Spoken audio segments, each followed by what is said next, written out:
Standing by is United States Senator John Kennedy. Hey, Mr. John, how are you today? I'm well, Robert. And Merry Christmas a couple of days in advance, by the way. And to you. And to Erin. John, I don't think I've ever called you crazy, but I think today might be the day. No. Is this a story you had yesterday? Look, it's that will be the mildest thing that's been said about me today. I can guarantee you. It's just crazy. You know how commendable an idea you have and how wonderful an idea it is, but you are blowing smoke. We were talking about that yesterday, and I just don't see any way that Nancy Pelosi... She's not voting for that, John. Well, she's a representative, so let's start with Chuck Schumer. Tell everybody what your idea is. I don't want to steal your thunder. We think it's a pretty darn good one.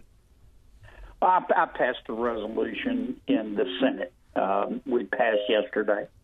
I'm asking, and we're all asking ourselves, since it passed unanimously, for every senator to volunteer to substitute teach one day a year at least in a public school, and you're supposed to be a real teacher. Now, you and 30 kids, nobody else in the classroom with you. You start at 6:45, as do most substitutes. You go to 2:45. You do bus duty or lunch duty, and you're a real teacher. I've been doing it in Louisiana since 2002, I think. Yeah, I can see Chuck Schumer up in. Well, let me ask you, Mr. John. You said it made it through committee. I assume this was a bipartisan committee. Yes. Yes, it's passed the floor of the Senate. It passed unanimously. Now it's permissive. I thought about making it a requirement, but you can't make people do things, particularly senators, that they really don't want to do. So I thought I would take the more tactful approach and say, look, if you will try it, you'll learn more about public education in one day than you will in 5 years of listening to committee testimony.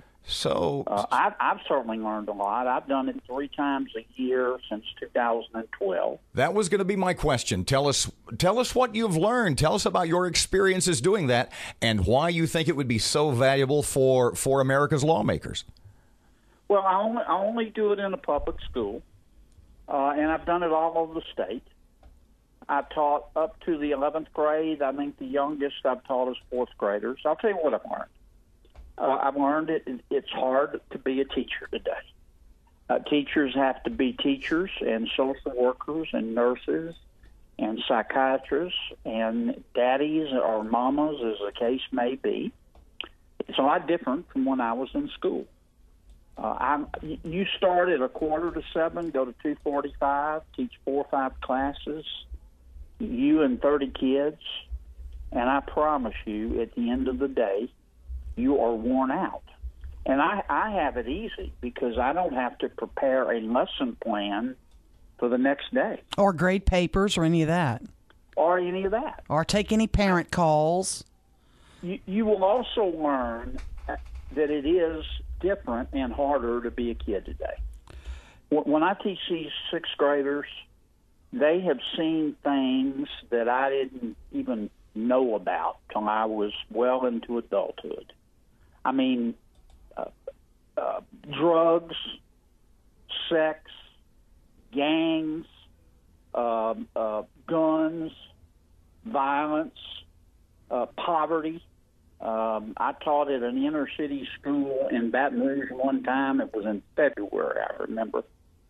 And I had kids literally come into school in T-shirts. They didn't have coats, or they didn't have a parent at home responsible enough to tell them to put on a coat. You've got to see it to understand it. I know that people who care understand it intellectually because they've read about it. But when you're there for that many hours a day, and there's nobody else there to help you, it's you. You're the teacher. And you've got a lesson plan you've got to follow, and you've got some kids that are disrupting the class. Happens in every class. Discipline in the classroom is a problem. Man, you get the full appreciation for being a teacher and a kid. Yeah. Let's talk taxes a minute. You guys have you've got a new agreement that a report on AP this morning says is crafted by Republicans, and it says middle and low income families would get smaller tax cuts, but it would still be a huge benefit for the middle class. Is that accurate? Have you trimmed the cuts a little bit? No, we've actually added to them. There's so much information out there, Erin. I mean, look, if you make $20,000 a year or less, you're going to pay zero tax. Is anybody's tax going to go up?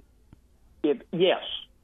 There will be some people who live in New York and California, what I call the high state and local tax states, who are losing their ability to deduct state and local income and property taxes.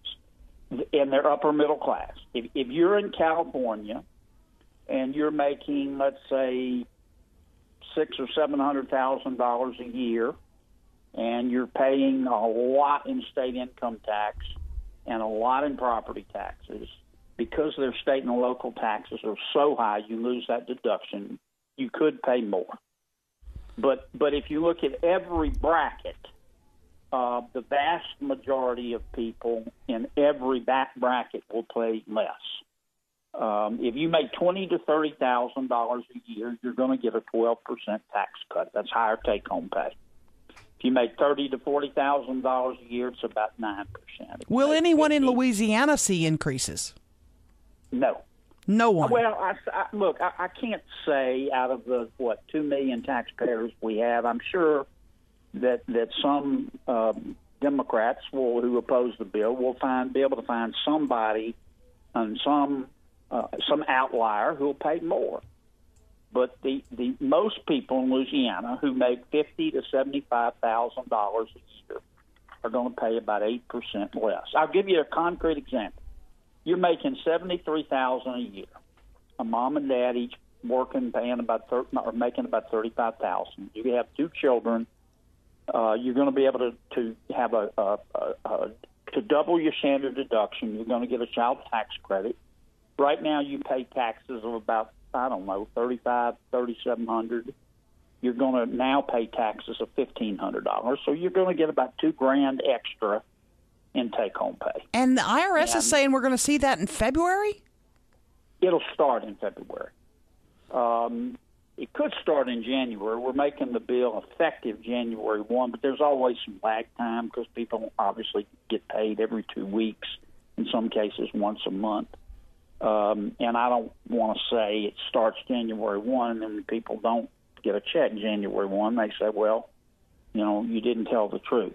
Right. But I think with the lag time, people will start seeing it in February. Every business is going to get a tax cut. Senator John Kennedy, we're up against our clock here. Thank you so much for your time, and a Merry Christmas to you. Merry Christmas to you.